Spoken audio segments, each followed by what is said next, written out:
Businessman Opinion. Mitra bisnis, ada kejutan dari pelantikan 53 menteri dan kepala badan setingkat menteri yang dilakukan Presiden Prabowo kemarin.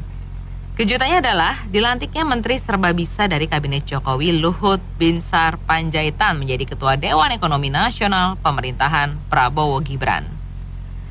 Hal ini mengejutkan lantaran nama LBP sebelumnya tidak disebutkan pada pengumuman calon Menteri Prabowo Gibran di malam sebelumnya. Tidak hanya itu, mitra bisnis, hari ini LBP juga dilantik sebagai penasihat khusus Presiden bidang digitalisasi dan teknologi pemerintahan. Apa komentar Anda mengenai kembali ditugaskannya LBP menjadi Ketua Dewan Ekonomi Nasional dan penasihat khusus Presiden ini? Silakan komentar Anda, kami tunggu di 633-9160 atau WhatsApp call di 0816-924-924.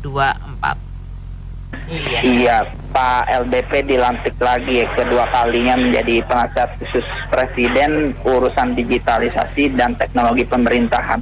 Ada juga, setelah Pak Luhut ada Raffi Ahmad ya sebagai utusan khusus Presiden bidang pembinaan generasi muda dan pekerja seni, dan ada juga Yovie Widianto sebagai staf khusus Presiden. Kenapa nggak kucingnya sekalian aja? Aduh, si Bobby dilantik juga karena menggemaskan sih. Yuk, makasih. Ini kehadiran Luhut untuk menjadi squad di tim Pak Prabowo ini melihat untuk senioritas, Pak. Senioritas untuk ini ya, mungkin ada beberapa program dari Pak Jokowi yang memang harus didampingi. Maksud saya seperti itu. Kemudian kesenioritasannya Pak Luhut itu menurut saya bisa mengawasi menteri-menteri muda yang sangat-sangat muda menurut saya dan bagus. Jadi kalau lihat seniornya begini berarti kan ada yang ngawasi nih. Berarti Pak Prabowo butuh secara personal kehadiran Pak Luhut. Kabinet ini mau gemuk, mau kurus, mau diet, yang penting bagi saya cara untuk menjadi populer itu dengan tidak gaya-gaya Spanyol, Bu. Spanyol itu istilah saya aja, Bu. Spanyol itu separuh nyolong, jangan korupsi maksud saya. Gitu maksud saya. Artinya kehadiran Pak Luhut itu menurut saya butuh mungkin untuk sementara waktu. Ya meskipun Pak Luhut juga akhir kan dipanggil dan dibutuhkan bahkan dilantik. Kalau menurut saya untuk ekonomi oke lah, karena Pak Luhut pengalaman dan banyak duitnya, jadi sesuai lah untuk penasihat ekonomi. Tapi untuk digital kan Pak Luhut lahirnya waktu HP masih GPRS, sedangkan sekarang 5G. Jangankan yang Pak Luhut yang sudah umur gitu ya, untuk digital mungkin banyak masih enggak matching gitu. Kenapa enggak yang muda aja yang mengerti betul-betul tentang digitalisasi? Jadi kurang cocok sih kalau untuk itu, karena ibarat ketinggalan teknologi gitu, lebih enggak sesuai dengan zamannya gitu, agak kejauhan gitu ya. Tambahan untuk kabinetnya terlalu banyak, kasihan anak SD atau SMP kalau disuruh hafal menteri-menterinya bingung sama lembaganya. Kasihan tuh anak-anak SD kalau masih diberlakukan hafal-hafalan ya. Sebenarnya itu nggak perlu. Yang kita dulu sekolah itu hafal-hafal itu untuk apa? Cari di Google aja kok ketemu kok. Dan manfaatnya apa ya hafal-hafal gitu untuk apa? Mungkin untuk menteri pendidikannya yang kayak begini sudahlah, berhenti aja ngapa nama menteri, bikin otak penuh aja. Terima kasih. Itu kan Pak Luhut di Dewan Ekonomi Nasional, betul ya? Ya, itu kan ya mungkin Pak Luhut itu kan dikenal sebagai loyalisnya Pak Jokowi. Dan lagi kalau dia diserahin tugas tuh merantasi, istilahnya orang Jawa. Merantasi, memang dia bisa apa aja bisa gitu kalau diberi tugas. Ya mungkin ya ini Pak Prabowo juga agak singkat lah sama Pak Luhut, maka dikasih di DEN, Dewan Ekonomi Nasional. Cuman saja ya kelihatannya apa yang penting tuh konsep ya. Jadi bukan sekedar di sini sih. Konsep Jokowi agak kiri ini harusnya agak dikanankan gitu loh, Mbak. Nah, yang saya keberatan tuh malah adanya Menek BUMN.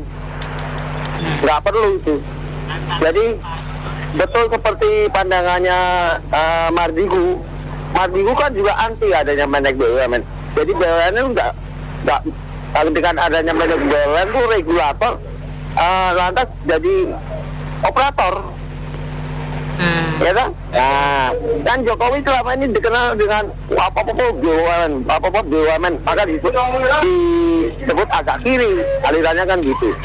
Jadi kan yang paling anti dengan Menek BUMN kan tentunya Mardigu Sotoloyo itu, bosman itu. Ya. Nah, kalau Pak Luhut jadi Dewan Ekonomi Nasional ya oke lah. Nggak terlalu nula, dia kan cuma jadi penasihat, bukan sekelas menteri ya. Nah, itu nggak apa-apa itu. Ya, cuman ya itulah konsep ini sekarang, masalah konsep. Pertama itu soal harusnya BUMN-isme ini harusnya dikurangi lah paling enggak, atau ditiadakan malahan. Gitu? Selama ini kan BUMN itu kan diberi hak monopoli dengan alasan BUMN itu mempunyai misi sosial. Nah, ini repot juga nih. Gimana sih ngurus BUMN, gimana supaya tidak ada hak monopoli, supaya ada kompetisi di antara BUMN tanpa mengurangi fungsi sosial, kan begitu? Iya. Nah, ini selama ini BUMN itu diberi hak monopoli, Mbak. Ya. Kenapa alasannya? Alasannya karena BUMN itu punya fungsi sosial. Nah, gimana kita mengkompromikan dua itu? Kalau BUMN diberi hak monopoli, ya nggak ada kompetisi ya, ngantuk aja kerjanya. Ya, nah coba belajar dari Congkok lah, gimana soal mengelola BUMN. Kalau di Congkok tuh BUMN itu malah dikompetisikan antar BUMN. Satu, ya kalau soal Pak Luhut jadi Dewan Ekonomi Nasional, ya itu sekedar Pak Prabowo ya mungkin ya untuk ngasih dia tempat lah ya, sama-sama tapi secara power sih nggak terlalu penting gitu loh Dewan Ekonomi Nasional. Ya enggak? Iya. Cuman itu saja saya minta, apalagi di bidang energi, Mbak, di bidang minyak ya, kerjasama dengan asing itu harus diadakan. Dan saya lihat gelagatnya malah ada udah, seperti pemotongan belanja modal kemarin apa kan, modal taksiran saya itu untuk modal eksplorasi untuk Medco yang dipotong tuh. Nah itu benar tuh, Mbak. Jadi kalau kita adakan kerjasama dengan asing eksplorasi minyak untuk menaikkan lifting minyak, kan kita nggak perlu keluar duit, Mbak. No, kita cukup bagi hasil, ya, nggak perlu ngapain keluarin duit sampai berapa puluh miliar gitu. Kalau nggak salah Sri Mulyani tempoh enak ngomong 30 miliar itu miliar dolar ya. Iya. Untuk menaikkan lifting oil menjadi 1 juta barrel di tahun 2030. Ya kalau kita kerjasama dengan perusahaan asing, kita nggak keluar duit, ngapain nggak, dan nggak berisiko. Ya, kita kalau modalin, ini kan istilahnya sama aja modalin Medco. Makanya nyontok langsung PDIP. Begitu di awal langsung nyontok dia. Hah? Karena Medco punya siapa, Mbak? Tahu nggak? Medco itu punyanya Panigoro. Panigoro itu siapa? Begitu di-cut, ya nyontok dia langsung. Oke, baik. Ya. Cuma diharapkan itu. Yang penting satu ya, masalah minyak ini harus swasembada dengan cara kerjasama dengan buka dong. Iya. Ya, nggak perlu kita harusnya konsepnya bukan harus tunggu insinyur kita bisa. Waduh, silakan itu, Mbak. Oke? Jadi kalau menurut saya Prabowo ini kan pemerintahan baru, Pak Prabowo presiden kita. Ya dia pasti punya visi dan misi yang besar. Jadi sebaiknya kita positif dulu lah. Dia dengan mungkin dia waktu tidur dia teringat Pak Luhut, wah Pak Luhut berfungsi ini. Dia pilih mendadak gitu kan. Ya enggak. Jadi saya rasa Pak Luhut kenapa dipilih? Karena dia punya kapasitas. Dia punya referensi banyak, ya kan? dia punya pengalaman, ya kan. Mungkin aja Pak Prabowo pasti punya tujuan, ya kan. Yang jelas kita harus positif terhadap pemerintahan ini, ya, supaya pasti punya mimpi yang besar lah. Pak Prabowo itu punya mimpi yang besar terhadap ekonomi, makanya secara mendadak dia ingat Pak Luhut, maka dia pasang jabatan, makanya disebutnya serba bisa ya gitu ya, menteri serba bisa gitu ya. Jadi kita harus positif aja ya, supaya intinya kan Pak Prabowo mau supaya ekonomi kita lebih baik lagi gitu, ya enggak? Yeah. Jadi dipasanglah orang yang profesional, pengalaman, referensinya banyak, luar negeri, hubungan dengan luar negeri, dan secara pekerjaan juga Luhut selalu berhasil, ya kan, dengan tujuan-tujuan yang diminta oleh presiden gitu loh. Jadi apa salahnya gitu? Itu aja, makasih ya. Kita jangan berpikir jelek terlebih dahulu terhadap gemuknya kabinet ataupun Pak Luhut yang bergabung kembali. Yang saya tahu, satu, Pak Luhut bergabung kembali itu awalnya Pak Luhut itu udah nggak mau. Beliau udah ngomong di luaran, di pers itu udah ngomong saya mau istirahat, menemani istri karena istri ngomel-ngomel terus, oke? Dan terus yang terakhir saya dengar Pak Prabowo itu ke tempat Pak Luhut minta izin sama sang istri untuk supaya memberikan Pak Luhut untuk aktif lagi. Jadi kalau Pak Luhut itu ngomong kepengen minta gitu, enggak. Beliau memang udah mengatakan kalau saya nasihati aja sih oke, tapi kalau saya jabat lagi kayaknya enggak deh, gitulah kira-kira ya. Karena gini, Pak Luhut ini sebenarnya orangnya baik ya. Beliau adalah yang mengangkat Pak Jokowi sebelum apa-apa. Jadi Pak Jokowi itu aslinya di Solo adalah di Kadin. Jadi nggak ada urusan dengan PDIP, itu nggak ada gitu ya. Jadi karena Pak Jokowi nonjol di Kadin, itulah yang diangkat oleh Pak Luhut. Begitu pula Pak Prabowo pada saat beliau ke Jordan gara-gara 98, yang memberikan Pak Prabowo paspor karena paspornya mati itu juga Pak Luhut pada saat Pak Luhut menjadi ini di Singapura itu apa namanya? Menteri di Singapura apa? Nah, ya itu kayak gitu ya. Nah, terus satu lagi yang saya tahu tentang Pak Luhut. Pak Luhut ini yang memegang banyak hal itu artinya gini. Pak Luhut itu sudah memiliki staf ahli anak-anak muda yang mengerjakan e-katalog yang sekarang udah berapa, hampir 9 juta, dan itu yang sudah menghemat e-katalog untuk government ya, jadi sehingga sudah dapat menghemat biaya di dalam purchasing itu kira-kira 40%-an. Satu, dua, beliau kan juga sekarang lagi menggagas pada saat terakhir ya, menggagas di mana nantinya si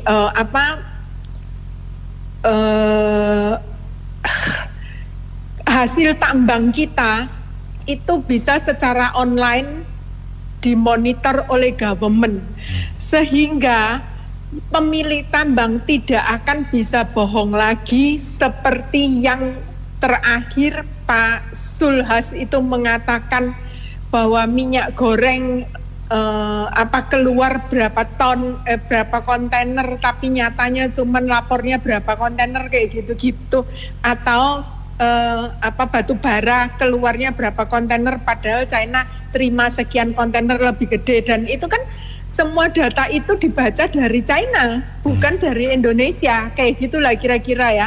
Terus ditambah lagi food estate itu sebelumnya kan Pak Jokowi sudah memberikan tugas kepada Pak Prabowo, Dan itu untuk negosiasi itu dibantu oleh Pak Luhut juga. Dan Pak Luhut lah yang bekerja sama dengan China untuk kalau nggak salah itu di ini Papua itu menggunakan teknologi ya di dalam hal beras ini nantinya itu di beras gitu ya, teknologi, dan sekarang ini lagi dipelajari oleh BRIN, lagi di-adjust gitu ya, karena teknologinya kan harus disesuaikan dengan kondisi di tempat kita. Itu satu.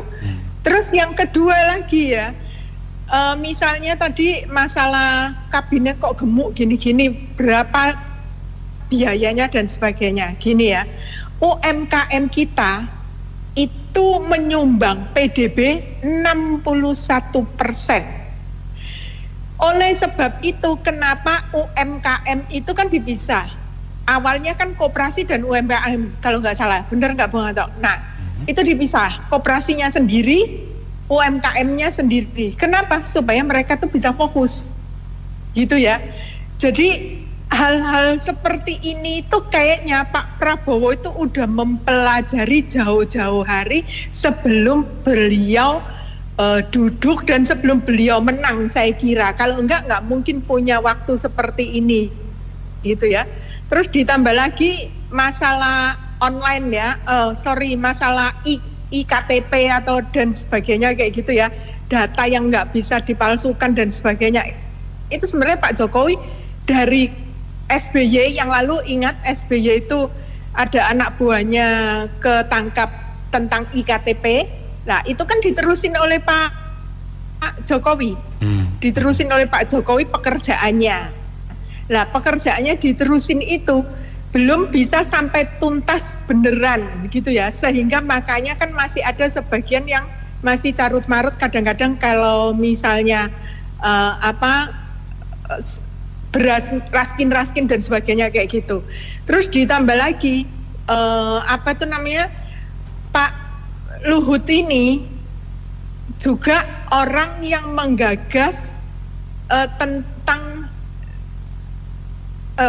Pak Prabowo itu juga yang menggagas tentang kita akan memiliki industri game.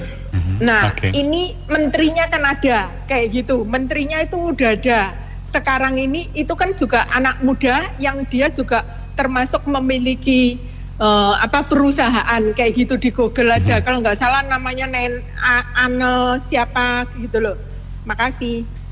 Iya, menurut saya ini kan hak prerogatif presiden ya, tentang pemilihan seorang menteri atau koordinator menteri atau apapun itu. Tapi dalam undang-undang pemilihan menteri sih diangkat dan diperhatikannya pasal 17 ayat 2 bab 5 Kementerian Negara, Undang-Undang 45 yang dimana 4 kali. Itu pengangkatan dan pemberian menteri dan pengangkatannya oleh hak presiden. Jadi hak prerogatif presiden. Kalau koordinator menteri dan sebagainya tidak disebutkan sih di situ.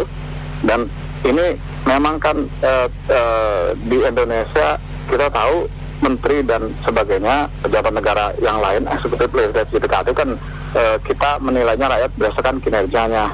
Kira-kira dia menyalahgunakan wewenang kekuasaan atau tidak. Lalu kira-kira dia itu nanti melanggar undang-undang atau tidak, dan kira-kira rakyat itu kinerjanya bagus atau tidak, dinilaikan seperti itu. Nah kalau yang mantan-mantan dipakai, mantan-mantan menteri yang sudah dipakai mantan presiden kemarin, kita kan sudah tahu kualitasnya kurang lebih seperti apa. Negara ini kan kelemahannya yang pertama kan di bidang penegakan hukum, masih pilih kasih ya, itu dari zaman Presiden Soekarno-Hatta sampai zaman yang kemarin ini, Presiden Joko Widodo dan wakilnya, lalu tajamnya ke bawah, tunggul ke atas dan kanan kiri. Lalu ekonomi yang real juga masih mayoritas di Indonesia banyak yang di PHK massal atau mengalami menganggur, tidak bekerja yang tadinya bekerja, dan juga ekonomi sangat sulit. Lalu di bidang pendidikan juga masih terjadi kan kemungkinan jual beli bangku sekolah ya, negeri, SD sampai SMU, bahkan universitas dan juga sekolah kedinasan, bahkan ada pungli yang terakhir ketemu di situ. Lalu ini kan juga di politik juga masih kemungkinan ada pemilihan kotor atau settingan skenario atau jabatan. Ya, kita curiga yang putusan angka nomor 90 itu meloloskan Mas Gibran jadi wakil presiden, itu kan juga sebetulnya final dan cacat hukum, bukan final dan banding atau mengikat. Itu kan pengakuannya mereka sepihak. Sebetulnya kan kemungkinan final dan cacat hukum. Jadi ini sebetulnya meragukan juga sih. Kalau ini negara Indonesia negara hukum, seperti pasal 1 ayat 3 di Undang-Undang 45 diamankan 4 kali. Jadi kita nanti menilai dari kinerjanya aja. Kinerjanya bagus tidak, walaupun sebelumnya kan sebetulnya banyak kelemahannya walaupun ada kebaikannya para menteri ini. Kemungkinan seperti itu. Terima kasih. Assalamualaikum warahmatullahi wabarakatuh. Emang kabinetnya gemuk banget nih. 49 menteri dengan wakil menteri lebih kurang lebih kepala badan sampai 100 orang lebih. Jadi artinya ada utusan khusus juga. Ini dia negara membengkak nih. Iya kan? Ini jelas harus diperhatikan APBN negara nih oleh Bung Prabowo nih sebagai presiden kita ini. Jangan sampai terjebak dalam manipulasi yang kurang baik. Kalau kabinetnya kecil, ramping, itu bagus sebenarnya efisiensi ya. Tapi dikhawatirkan banyak orang-orang yang ikut bermain, menimbulkan manipulasi, itu kurang baik gitu. Kurang elok lah. Mungkin orang bilang kan banyak sekali kebocoran-kebocoran ya. Ini mudah-mudahan dengan kabinet gemuk ini 100 hari ke depan tidak terjadi hal-hal yang tidak diinginkan gitu. Amin Pak. Iya, jadi sehingga bisa menimbulkan apresiasi yang baik di tengah-tengah masyarakat. Cuman masalah Bung Luhut ini kan sebenarnya investor lihatnya dia baik tuh, kredibilitasnya baik. Jadi ada banyak orang yang mau investasi. Bagi yang nggak setuju dengan dia tentunya pasti nggak senang, ya kan? Ada berbagai sektor. Tapi selama ini kita dalam 2 periode aja Pak Jokowi RI 1 sebelumnya masih memakai dia itu. Betul. Jadi saya kira kita harus fair lah, memberikan apresiasi. Kita lihat ke depannya. Kalau memang dia menunjukkan sikap yang kurang elok di depan masyarakat, ya mungkin Pak Prabowo akan menegur walaupun di atasannya. Atau pada menteri-menteri yang lain yang kelihatannya kurang baik, ya harusnya nggak sungkan-sungkan untuk memberikan pemecatan, karena itu kan masuk dalam ini loh, kerjasama yang baik dan juga mereka udah menandatangani naskah itu. Ya memang itu orang luar biasa, layak dan sepantasnya lah. Jadi itu kalau orang bilang ngunduh woi pakarti. Jadi dia memetik apa yang dia tanam. Tapi mungkin ada satu hal yang saya agak ini juga ya. Apa mungkin Prabowo mau balas dendam sama Opung ya? Karena dulu kan Prabowo jadi anak buahnya, Opung jadi anak buah, ya rasain loh, perintah sekarang. Apapun ya, tentu aja lah, orang pintar, orang ini lah, orang tegas, kokoh. Tapi kok ya dia lagi gitu, salut kan kalau gitu. Iya. Satu hal lagi, ada yang kemarin 1 hari udah keluar semua nih hari. Jadi kalau istilah wayang itu lakonnya udah keluar semua. Lakonnya udah keluar semua, kecuali Benny Pak belum keluar Pak. Itu belakangan, itu kan sutradara itu begitu. Kalau sutradara itu selalu di belakang layar, Bung Ben. Ya, selamatlah buat Opung. Tanggapannya menteri yang ini memang hebat, di mana-mana punya pengaruh. Jadi walaupun usianya sudah ini ya agak sepuh, tapi tetap diperlukan nasihatnya gitu. Menantunya aja kan angkatan darat kan, itu Marsikal angkatan darat. Iya. Jadi kalau yang satu ini jangan sampai ketinggalan gitu. Oke.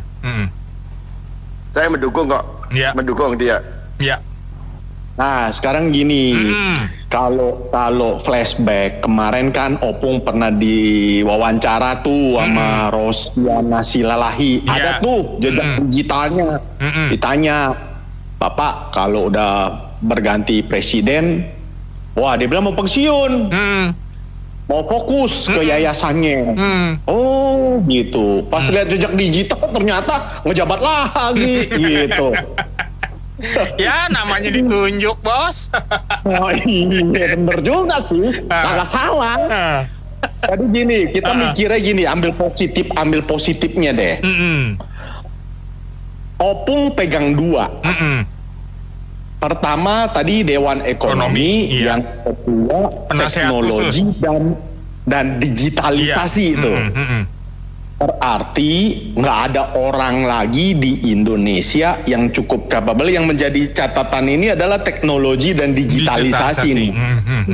Berarti kan biasa ini barang-barang buat orang yang muda nih, yang jago IT-nya. Tapi mungkin nggak ada yang lebih jago lagi dari Opung, makanya dipilih juga Opung gitu loh. Kan di digitalisasi, di teknologi, pokoknya Opung lah gitu loh. Ya kita berharap bener lah, meskipun mindsetnya kan namanya digitalisasi harus yang muda-muda, yang pinter IT, bener nggak? Tapi ya, kembali lagi lah, Opung dianggap udah paling super dari se-Indonesia Raya. Ya kita berharap lah bener gitu loh. Setuju. Bener-bener bisa dijalanin. Ya kita berharap 3 bulan lagi, 100 hari lah ya gimana lah. Rakyat cuma bisa ngeliat, gak bisa ngapa-ngapain juga, ya nggak bro? Yang gaji gede mereka lu cuma gigit jari. Ada semut makan pare, nggak ada Luhut nggak rame. Iya ini kabinetnya Pak Gemo ini kok bikin penuh banyak kejutan ya. Iya. Menterinya yang banyak tuh bikin saya terkejut. Ditambah waktu makin terkejut lagi. Sekarang yang di luar kementerian makin bikin saya terkejut Om. Nama dimasukin ada Opung Luhut. Kalau Pak udah pastilah itu ya kan dia emang ikut banyak berjasa. Iya. Terusnya ada saya bingung Haikal Hasan tuh buat ngapain itu? Juga bagus lah, cuma yang lain-lain kok kayak semacam cuman balas budi doang gitu ya. Iya, betul. Kenapa semua jadi ngebales ya gara-gara dia. Kita moga-moga dengan bergabungnya Pak Luhut ya. Jangan sana lah Pak Prabowo udah menentukan semua kebijakannya karena kan selama Pak Jokowi ya itu dengan Pak Luhut itu ibarat kalau peribahasa itu apa ya? Seperti dengan tutupnya lah, udah klop gitu loh. Tumbuh ketemu tutup.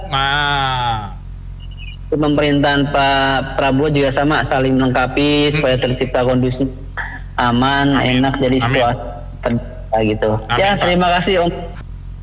Cuma job desk-nya antara Dewan Ekonomi Nasional dan Menteri Koordinasinya gimana jadinya itu? Itu aja pertanyaan saya ya kan. Nah, ini kan tumbang tindih nanti. Ya. Terus yang kedua digitalisasi. Nah Opung ini kan sudah berumur. Mungkin juga mau belajar digitalisasi lagi sudah susah gitu loh. Terima kasih. Kalau Pak Jokowi itu kan masih muda ya, waktu jadi presiden. Sementara Pak Prabowo usia udah 73 tahun. Jadi orang yang sudah mulai berumur itu ketergantungan dengan orang yang dipercaya begitu lama itu tinggi sekali. Jadi sejak dia di Kopassus, komandannya Pak Luhut, dia sudah lihat karakter dan inovasi-inovasi Pak Luhut dari dulu. Dan begitu juga waktu dia periode kedua Jokowi, yang mengajak masuk Pak Prabowo itu termasuk antaranya Pak Luhut. Kemudian yang ketiga, waktu COVID itu kan seluruh negara nggak pernah COVID kan, pandemi. Kan Pak Prabowo udah bilang bahwa bagaimana dia melihat Jokowi ditekan oleh seluruh dunia untuk lockdown. Ya kita bisa lihat atasi semua antar menteri serangan luar. Jadi begitu dominan perannya Pak Luhut di situ. Padahal sebenarnya di akhir setahun yang lalu kalau nggak salah, itu harusnya Pak Luhut itu mundur dari menteri karena dia sudah setahu saya sudah diperingatkan dokter di Singapura, dia nggak boleh lagi kerja. Dan istrinya sudah bilang kan, artinya waktunya untuk cucunya dia udah nggak mampu lagi karena kesehatannya itu sudah tidak baik. Jadi saya pikir Luhut itu hanya mau mengantarkan dalam setahun 2 tahun. Dia nggak kuat lah dari kesehatan ya. Jadi dia kan udah pernah bilang bahwa dia hanya mau memberikan advis tapi tidak tugas. Tapi dalam sisi lain Pak Prabowo butuh dia untuk melanggengkan dulu untuk mengatasi semua menteri. Mungkin ada himbauan dari Pak Jokowi kali untuk mendampingi dia setahun 2 tahun. Sehingga mukanya kita lihat merengut gitu ya. sebenarnya nggak siap beliau itu. Dari mukanya aja udah kelihatan pucat udah, dan diagnosa dokter juga nggak boleh dia harusnya. Tapi kalau dia mundur saat waktu Jokowi masih menjabat, itu akan goyang karena begitu banyak musuhnya Jokowi. Kalau dia mundur, seolah-olah Jokowi ini kan satu-satunya yang dibilang menteri, yang segala menteri sampai dibilang lord, sampai 20 tugas. Setiap menteri yang dipecat oleh Jokowi pasti diambil alih oleh Pak Luhut beban kerjanya.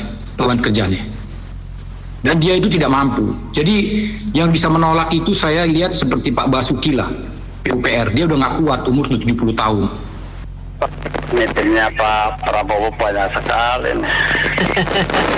Mungkin dia mau ngejar target 9% kali, Bu.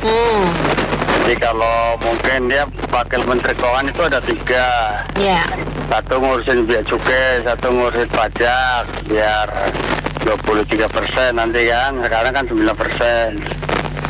Mungkin diatur seperti itu kali, biar biar Indonesia keluar. Mengenai LPP-nya sendiri gimana, Pak Zainal? LPP kan itu kan dia kan punya pengalaman banyak. Di samping itu juga teman lama. Ya bisa lah buat curhat-curhatan gitu. Buat cerita ya, kalau istirahat gimana caranya nih gitu. Ya loncat. Makasih ya. Iya sih. Maksud saya sih kalau pikiran saya nih ya, pikiran orang bodoh dah. Itu kalau pakai menteri kebanyakan kan namanya aja lupa. Satu bingung. Kedua kalau sama kayak dulu aja, cuman jeleknya di koruptor banyak. Ya. Sistemnya aja langsung tembak mati, semua udah nggak berani. Setidak-tidaknya kurang udah menteri nggak usah banyak. Sistemnya tuh kuat, tembak mati, untungin tangan. Jadi meskipun masih ada tapi dikit. Bener kan sekarang banyak orang begitu, tapi hukumannya masih bisa ditawar-menawar, ya repot. Udah gitu aja ya. Pak Luhut ini juga sudah menepati janji, Mbak Nina, untuk tidak masuk ke dalam pemerintahan ya. Tapi kalau di Dewan kemudian kalau muncul di Dewan Ekonomi Nasional yang jabatan setara menteri, ya itu kan soal lain. Tapi yang jelas kan tidak masuk dalam pemerintahan, masuknya ke dalam Dewan. Nah, cuma yang ingin kita tahu adalah Dewan itu kewenangannya seperti apa. Sebab kalau kita dengar cerita banyak tentang jaringan dari Pak Luhut ini semua jaringan ekonomi sudah dipegang oleh Pak Luhut mulai dari BUMN ya sampai jaringan ekonomi ke bawahnya itu. Nah, kalau beliau berada di situ ini berarti kan Pak Luhut ini tinggal memandori saja atau perekonomian Indonesia. Cuma masalahnya Pak Luhut ini juga pernah dipertanyakan oleh salah seorang aktivis hukum ya, Pak siapa itu, tentang jaringan bisnis yang ada di Papua itu. Nah, itu juga harus ada kejelasan supaya kepercayaan investor terhadap bangsa kita ini lebih naik. Sebab kalau harus melewati barrier-barrier yang semacam ini akan bisa mengganggu perekonomian kita, akan mengganggu investasi kita. Nah, dan yang terakhir yang mungkin belum kita tahu adalah bagaimana dengan Dewan Pertimbangan Agung. Nah, siapa yang nanti akan mendudukinya? Apakah orang yang kita kenal selama ini atau justru orang-orang baru? Sebab Dewan Pertimbangan Agung nanti itu punya kapasitas yang jauh lebih tinggi daripada badan-badan semacam itu. Dia akan memiliki kewenangan yang setara dengan pejabat atau badan-badan tinggi di negara ini. Ya kita tunggu saja, Pak. Jadi Pak Luhut masuk DEN ya, Dewan Ekonomi Nasional. Itu kalau salah zamannya Gus Dur ya, itu ada ya. DEN itu ya kembali lagi kita nggak aneh lagi lah. Itu saja, saya cuman saya bilang ini menterinya ada berapa, 57 ya, terus sama pembantunya. Enggak, kita bingungnya. Jadi sebulan itu gaji berapa ya, pendapatannya berapa, ya enggak. Sekarang kinerjanya apa? Hitung 109 kali sekian pendapatan mereka, ambil kata-kata kali sebulan. Uangnya menghasilkan sekian yang harus dibayar buat mereka saja, ya enggak. Satu itu. Sekarang yang kita pertanyakan lagi, menteri yang menghasilkan uang siapa? Harusnya kan BUMN kan, mereka yang berusaha untuk menambah uang kas negara ini kan. Tapi kita nggak tahu BUMN ini hasilnya apa, uangnya itu. Yang ada kita kan yang dipajak-pajakin terus. Nyari uangnya dari pajak-pajak rakyat semua. Dari kantong rakyat mereka pancing-pancingin semua. Ya enggak? Harusnya BUMN itu yang menghasilkan uang, yang berusaha mencari uang. Bukannya Menteri Keuangan yang mencari uang. Menteri Keuangan itu sekedar yang hanya pajak-pajak yang segelintirnya saja. Bukan semuanya dipajakin untuk rakyat ini. Dari rumah, yang punya rumah sendiri aja dipajak-pajakin juga. Jadi kata kuncinya, badan usaha milik negara itu harusnya apa yang mereka usahakan itu menghasilkan uang. Iya nggak, Pak? Tapi kita nggak jelas uangnya dapat apa tuh atau tidak, kita nggak tahu. Yang ada kita keluar terus untuk membayar BK, badan usaha milik negara ini. Jadi kata kuncinya itu kembali lagi saya bilang tolong dievaluasi lagi BUMN ini, Erick Thohir ini jadi menteri ini, apa yang dapat uang rakyat ini, yang mereka selama berusaha untuk negara ini, apa yang mereka dapat uangnya ini, pendapatannya ini. Kalau menurut saya secara kapasitas sih penunjukan Pak Luhut ini sudah pas ya. Karena beliau ini kan gak hanya background militer, tapi beliau juga adalah seorang pebisnis.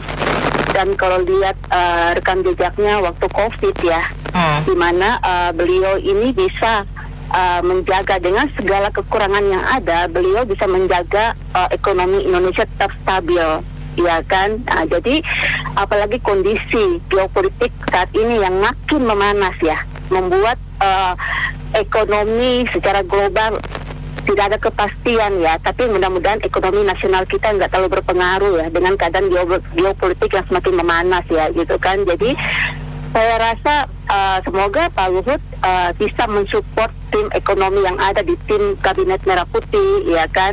Terus kemudian di mana kalau kementerian baru ini kan berarti akan ada kebijakan-kebijakan baru ya kan.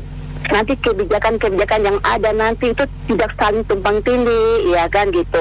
Tapi yang saya ingin tekankan di sini lagi gini, sebuah negara kalau ekonominya mau cepat maju ya kan, itu hukumnya harus kuat, Mbak Nena. Ya kan, PR di kita adalah hukum ya kan.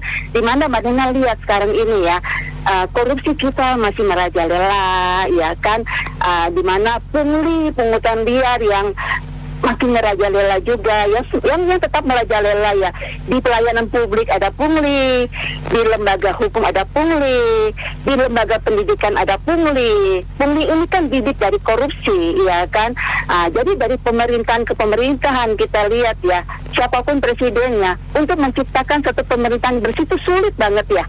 Jadi kalau di pemerintahan Prabowo ini mau menciptakan satu pemerintahan yang bersih, itu harus berantas pungli, ya kan? Karena pungli ini adalah bibit dari korupsi, ya kan? Juga jangan korupsi, misalnya kementeriannya ini gemuk ya, iya, kinerjanya juga harus gemuk, kinerja harus maksimal, ya kan? Jadi ya saya rasa semoga kedepannya bisa lebih baik ya.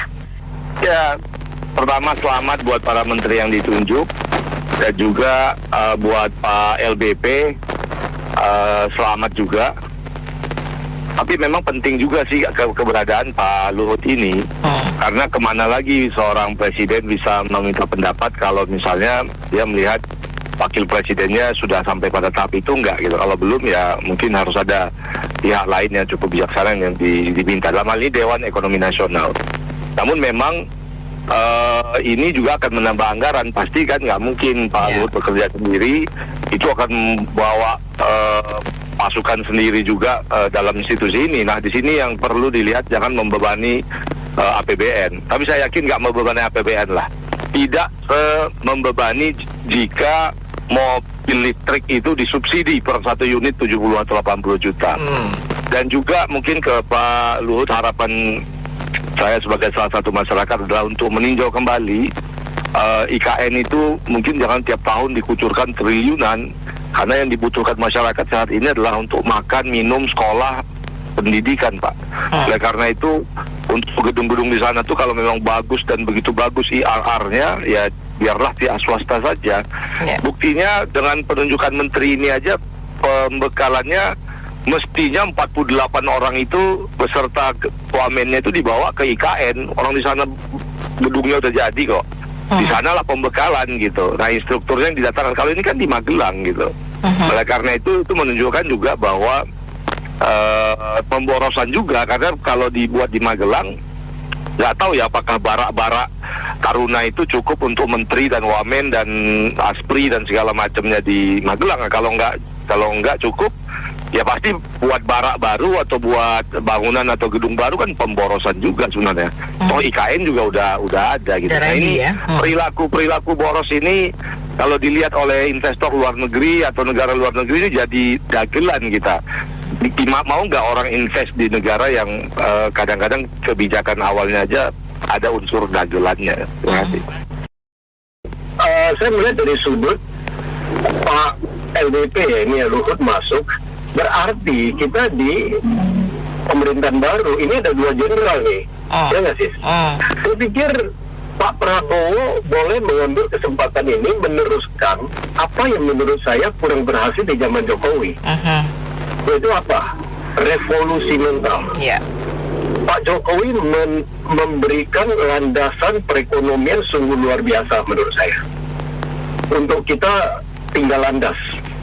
Karena infrastruktur dan lain-lain begitu banyak, bahkan sampai hilirisasi semua beliau udah siapkan. Tetapi dari sisi hukum memang Pak Jokowi bukan Superman ya. Tentu nggak bisa sempurna ya. Menurut saya dari sisi hukum nilai Pak Jokowi memang kurang bagus.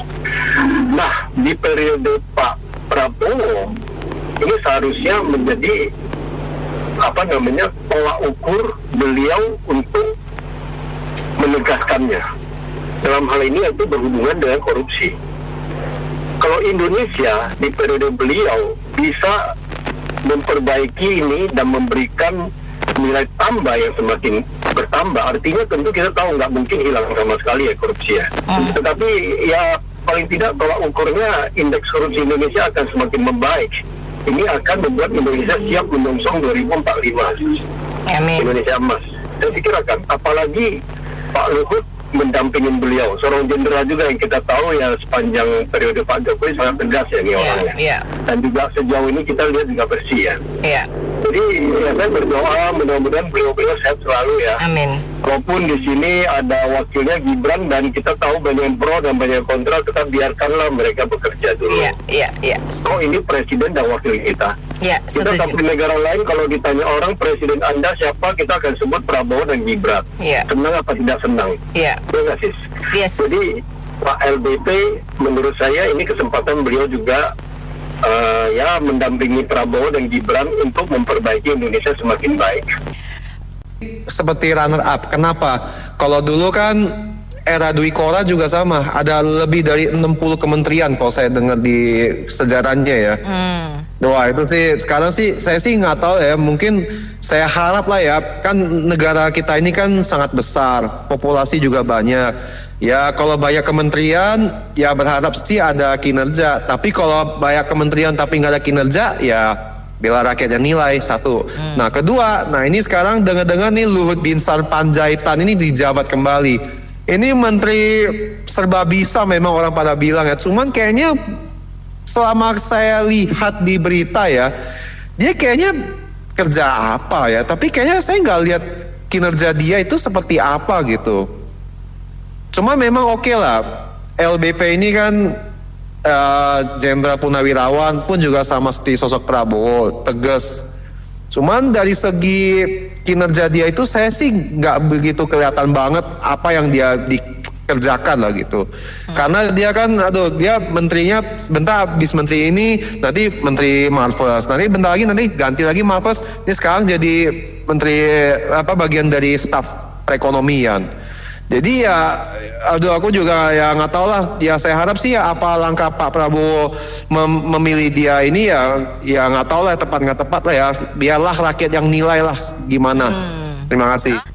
Jadi kalau publik mungkin lihat LBP ini sebenarnya presiden kita bukan Pak Jokowi. Jadi karena dia hampir menguasai semuanya, mungkin bisa dijadikan dikatakan presiden bayangan lah dari Pak Jokowi.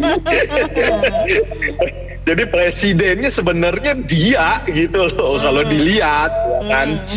Terus kita lihatlah ada kalimat bukan gemoy lagi, gembrot ya. Ya semalam ada ngomong sama Benny, mudah-mudahan gemuknya itu gemuk lincah, kayak samohung, jadi bukan gemuk pesumo, lamban. Kalau tumpuk kan lamban gitu. Kalau samohung kan lincah, ahli kungfu dia, ya nggak? Salto semua bisa. Jadi mudah-mudahan itu. Yang kita lihat gini, di kabinet ini banyaklah case di dalamnya. Sama-sama publik tahu ada ada kasus durian masih jadi menteri, ada kasus minyak goreng masih jadi menteri. Jadi ya kita nggak tahu. Semoga ada orang bagus. Mungkin kita lihat contoh lah dulu Bu Susi menenggelamkan kapal. Itu dibilang bagus oleh publik, tapi apa yang terjadi? Pengusaha ilegalnya datang, bawa tokoh adat setempat untuk ketemu Bu Susi, dia protes. Jadi akhirnya orang bagus pun nggak bisa kerja. Nah, kita berharap menteri-menteri ini kayak bunga lotus, bener nggak Mbak? Dia di lingkungan yang kotor, dia tetap wangi, dia bisa bekerja. Jangan seperti nanti dia masuk ke lingkungan kotor, dia mati. Karena dia nggak bisa, kepintaran dia nggak bisa digunakan oleh kita, karena birokrasi kita udah luar biasa rusak gitu. Orang bagus nggak akan bisa berkembang.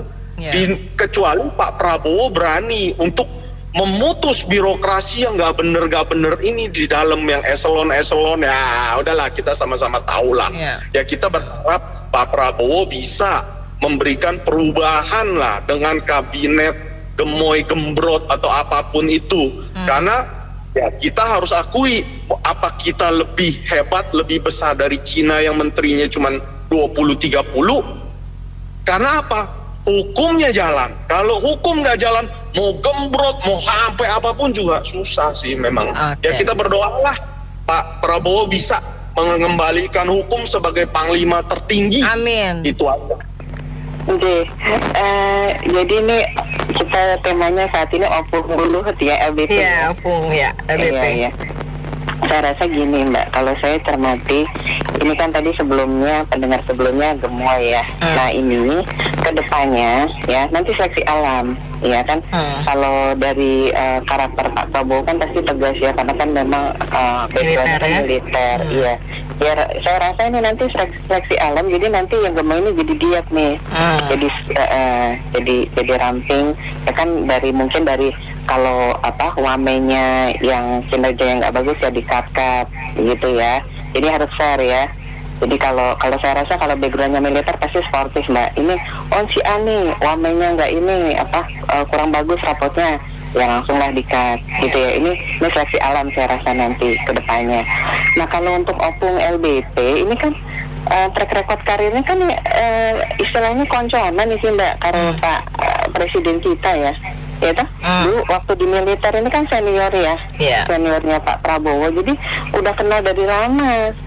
Ibaratnya gue nyawangi aku Yura Herman lah, misalnya saya ngape-ape gitu kayak yang menteri sebelumnya ya, mungkin kalau track recordnya kinerja bagus ya tetap dipertahankan kan, kalau kayak Bu Sri Mulyani dan lain-lain ya, ini kan wamen 3 ya, mungkin itu tadi saya bilang ya, nanti seleksi alam nanti akan di-cut kok. Ya ini saya analisa saya begitu. Ya, banyak yang bilang seperti itu, lagi bagi-bagi kartu tapi nanti bisa jadi tarik, ya. Kalau kalau opung ini kan memang track recordnya waktu pandemi juga kan, waktu pandemi itu bagaimana manajerialnya juga ini ya. Jadi bagus sih. Ini udah kenal lah, wis udah konco lama lah di aktif militer itu. Jadi udah paham lah. Jadi sama-sama bantu gitu. Kalau itu sih ini saya Mbak Nena. Oke. Pertama yang saya tanggapin ini ya, memang menurut saya ini kabinet kali ini ya kabinet yang sangat gemoy ya, dan memang kesannya ya bagi-bagi kursi buat partai-partai pendukung, dan pasti rawan konflik sebenarnya. Konflik internal itu rawan banget, konflik kepentingannya banyak banget. Tapi itu ya nanti Presiden Prabowo yang urusin dah.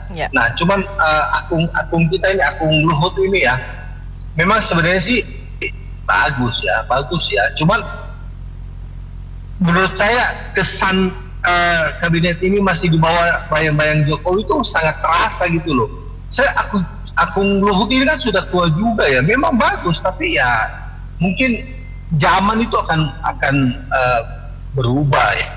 Kebutuhan juga berubah, dan mungkin harusnya ya orang muda lebih banyak difungsikan ya. Nah, tapi dengan begini saya juga melihat bahwa Prabowo ini memang masih kurang independen ya dalam hal ini ya. Ya mungkin jadinya akhirnya ya kembali lagi rawan konflik. Ya moga-moga enggak lah. Saya kira itu aja. Oke. Mana ini pusing ya. Pusing, benar-benar pusing. Pak Luhut itu sebetulnya si Opung itu udah harus pensiun. Usia itu hampir 80. Mau ngapain dia di situ, walaupun dia ketua Dewan Ekonomi, cuma memberikan nasihat, cuman dia itu udah nggak perlu lagi. Udah menyantai saya ke Prabon, balik aja nimang cucu lah, nggak usah ini. Ini kayaknya Prabowo ini luar biasa, ini merangkul semuanya. Amerika aja begitu besar, cuman 21 menteri.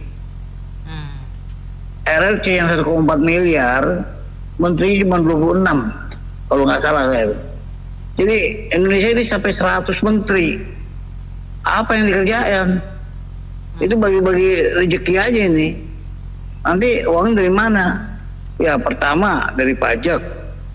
Kedua ngutang lagi. Akhirnya apa? Indonesia itu bagaimana bisa menjadi negara yang punya piutang? Banyakan utang. Piutangnya nggak ada. Seperti Jepang punya piutang, RRC punya piutang, Amerika punya piutang. Ada si Mulyani katanya ngomong Amerika punya banyak utang, ya Amerika itu punya piutang, punya senjata. Kita piutang dari mana? Kita nggak bisa bikin apa-apa. Apakah ada kita punya piutang di luar negeri? Kayak Cina, kayak Jepang, kayak Korea. Kita nggak punya piutang kita. Kalau mereka tuh kolab di dalam negerinya, bisa dia minta uang dari luar negerinya, dari Jepang ini Astra, kalau Korea Samsung di luar negeri, itu banyak. Oh Indonesia apa yang diandalkan? Jadi susah ini, ekonomi kita udah lagi terpuruk nih. Dia harus lihat ke lapangan, lihat pasar-pasar tradisional, semuanya nih terpuruk. Sepi, nggak ada pembeli. Itu gimana ini? Nyari makan susah. Ya, makasih. Baik. Sebagai bangsa, saya masih ingat saya rekam janji-janji Prabowo. Ya nggak? Soalnya dia dilantik kan nggak mungkin kita lagi kan. Kita sini ngeluh susah, percuma, kita tunggu aja. Kita pegang janjinya, apakah memang dia bisa? So janji-janji dia itu sangat meyakinkan negeri ini, ya nggak? Walaupun itu banyak, seperti pejabat-pejabat diangkat, ya kan ada pandangan tersendiri kan. Kalau suatu negara banyak pengemudi susah, seperti satu kapal laut kan, nggak bisa jalan. Kita tunggu aja, apakah dengan janji-janji dia seorang jenderal, panglima, ya nggak? Pasti dia laki-laki itu jantan dong, pegang janji kan. Nah, kita tunggu aja, berani tak? Gitu nanti kita klaim, nanti kalau memang dia nggak benar kan banyak media elektronik, semua media kan bisa mantau dia kan. Kita tunggu aja, nggak usah pusing, nggak usah repot. Terima kasih Pak Dalakum. Oke, terima kasih Hong Yansen atas komentarnya. Baik mitra bisnis, demikian sesi Businessman Opinion untuk kali ini. Terima kasih yang sudah bergabung. Saya Anita Wijaya.